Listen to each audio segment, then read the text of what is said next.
Hi everyone, I'm Jūyoku and welcome to review of Dum Spiro Spero, While I Breathe I Hope, the 8th record by the band Dir En Grey. Today we're celebrating the 15th anniversary of release, so I decided to go back and see if it still holds up or not.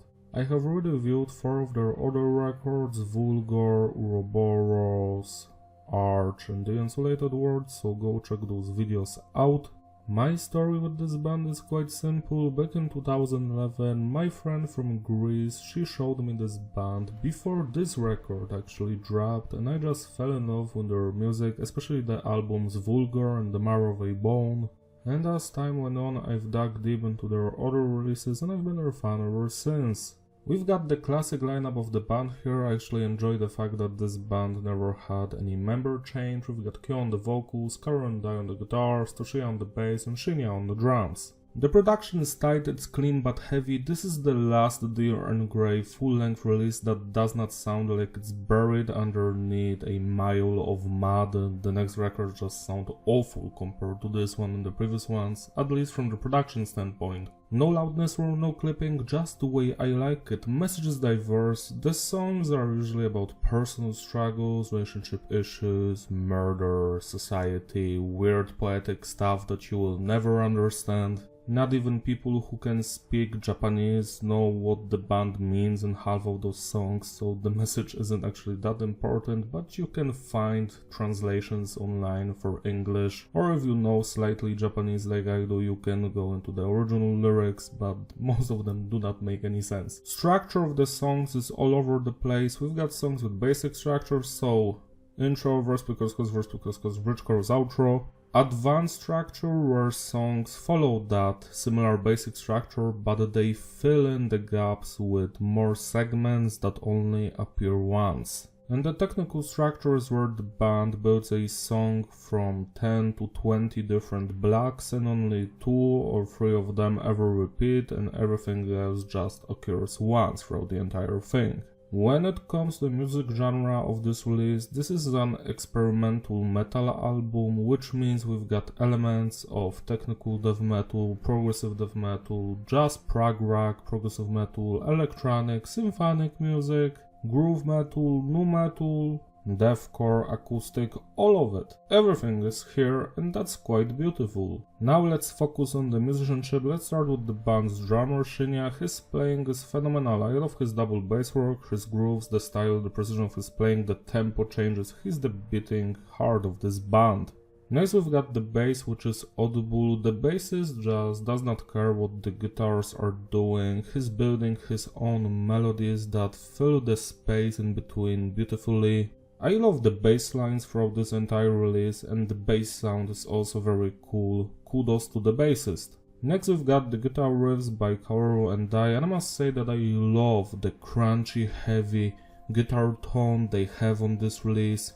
We've got some eerie, atmospheric guitar riffs in the background, then we have very heavy, upfront, groovy guitar riffs as well. Some intricate and progressive guitar playing here and there as well. It's all about building the atmosphere and making the songs interesting. Guitar-wise, half of the ideas here are very different compared to their previous releases. We also have some symphonic electronic elements throughout the release, and they do fit the overall theme and atmosphere of the music. Last but not least, as mentioned, Kyo's vocals, his screaming, shouting, yelling, growling, the weird noises, they are all here and they are glorious. To this very day, he's one of my all-time favorite vocalists. I will never forget his screaming and growling on the Marrow of a Bone release, songs like Grief, I loved that stuff. Here he doesn't go as emotional, instead he goes for more higher and lower notes, so growling and just straight up screaming, similar to Suicide Silence. Besides those vocals, he also goes into higher registry when it comes to his singing. He can do it low, high, in between. He also whispers. He just does everything on this release. To me personally, 95% of the vocals he's doing on this release just hit me straight to the soul and I love them. Now we can finally rate the individual songs. The album opens up with an intro, Kyōkotsu No Nari. This one has some weird screaming in the background, no lyrics. I actually have zero idea why this song is even on the album, because Blossoming Beelzebub is very long opener, so why do we need additional intro here?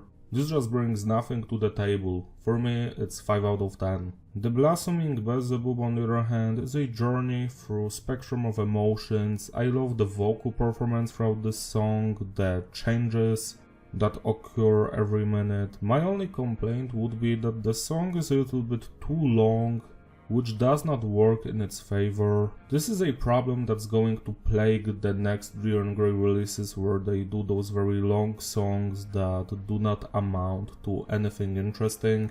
The Beelzebub track is at least interesting, it's fun to listen through, but it's a symptom of a problem that will occur later. 8 out of 10.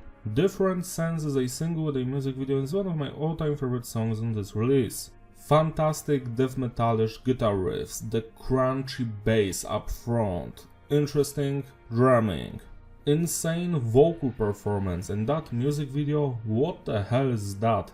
I will never forget the first time I saw that music video. I was like, what the hell is this? This entire song is straight to the point, it's fun to listen to, love the beautiful melodic chorus, the middle part, the bridge section, the screaming, all of that. 10 plus out of 10. Next we've got Amon, a song that has a lot of symphonic elements in the background. It's a fun, heavy song, I do enjoy the vocal performance and all of the melodies. It's not a standout from this release, but it's fun to get through, 8 out of 10. Yokusō Ni Dreambox, etc. This is one of the highlights of this release. It's a very weird sounding song with lots of nu metalish melodies, weird things happening, opera-like sounding vocals here and there, the funny, quick death metalish outbursts of energy, the blast beats, all of that, it's so funny. I have nothing against this song, it's a fantastic journey. 10 out of 10. Jūyoku is another highlight of this release. I just love the vocal performance, the heavy guitar riffs. This is so much fun to get through. Unlike the newer Dir En Grey music, it has passion in it. Love the guitar riffs so much, the melodies, the bass lines, the drumming. This is how I want this band to sound like. 10 out of 10. Shitataru Mōrō, this is another highlight of this release. It's not a perfect song, but I just love the vocal performance here and the atmosphere of this song. It's more somber, but it still packs a punch, 9 out of 10. Lotus is a very melodic sounding song, it has a beautiful chorus, you can feel the emotions in every instrument and vocal performance. Not my favorite here obviously, but it always brings a smile to my face, 8 plus out of 10. Diabolos, this one also has a demo version which is slightly shorter and to me personally it sucks ass. But this long version is quite interesting for many reasons. First, what the hell is happening in the first 3 minutes? That stuff is so boring and dull, I want to fall asleep. This is what I said earlier, that the Dir En Grey starts to smell their own farts. They think they're fucking progressive, they're better than everyone, they have that Tool vibe about them. And it starts to show in their music on this record, in this song. Those 3 minutes should be just removed. They bring nothing to the album or to the table, it's just a nothing burger music. After the first 3 minutes we get a very cool break with scream, the guitar is do. Finally, the song picks up, it has energy, speed, intensity, I love the vocal performance, then it slows down but it's actually interesting. So the middle part of the song, like 5 minutes, are fantastic. Then it will fall down again at the end, but still, it's an interesting music piece. I just wish it was shorter, like they would remove the boring parts, and it would have been one of my favorite songs here, 7 out of 10. Akatsuki is another very melodic sounding song. I love the singing here and some of the screaming. It's funny because it has a demo version which is much more heavier and has better vocal performance. I would urge you to check out the demo version, which to me is better, but the album version also slaps, 8 plus out of 10. Decayed Crow is one of the harder songs here, and this might annoy a lot of you, but it's not my favorite song here. It sounds very generic, to be honest. It's fun to get through, but it brings nothing to the table. If it was removed, I would not cry about it, 7 minus out of 10. Hageshisa to Kono Mune Baba. All of that, this was already released as a single I think in 2009, and that version was perfect. This re-recording is slightly weaker, but it still slaps. I love the chorus, Hageshisa no whoa whoa whoa, the verses, the guitar riffs, the changes. It's a banger, it's a classic Dir En Grey song, 10 out of 10. Vanitas is my least favorite song on this entire release. It's just a little bit too boring for me, while I still enjoy the guitar riffs, the bass lines, especially the drumming, the vocals, the singing. It's all fine, 7- out of 10. And the final song on the standard edition, Ruten No Tō, this is a perfect closer. To me personally, this is the best song on the entire release, for sure. Right up there with Different Sense. The chorus is beautiful and it touches your soul. It's memorable, love the verses, the weird atmosphere in there, the build up before the chorus, how it returns, the cool screaming at the outro, the middle part, just everything. 10+ out of 10. And the bonus song, Rasetsukoku, this is a re-recording of a song from the first or the second release. And as you probably guessed correctly, I prefer this over the original one. The vocal performance is off the charts, the growling, the screaming, the song has so much energy and passion and life in it. I wish the album also had it, but half of it just does not. The guitar riff slap, the ha and the bridge, all of that. 10+ out of 10. To sum it up, the consistency is stable, the flow is fitting, gravity. Yeah, this is a great record. I truly enjoy most of the songs here. If it were up to me, I would just trim it down a little bit from 14 songs to 11. Remove the intro, also Vanitas and Decayed Crow. Just 11 songs. Also cut Diabolos in half, remove the boring bits, and this would have been a much better release.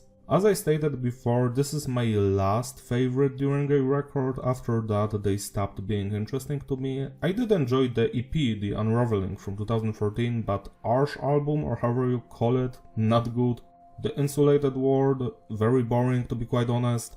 2022 one, I don't even remember its name, that's how much I enjoyed it. It's sad what happened to this band. They had so much life and passion in them for music, because their records were so experimental from 1997 to 2011, always something new, always positive surprise. Sadly not anymore. Still celebrate the release by listening to this record today, it deserves your love and attention.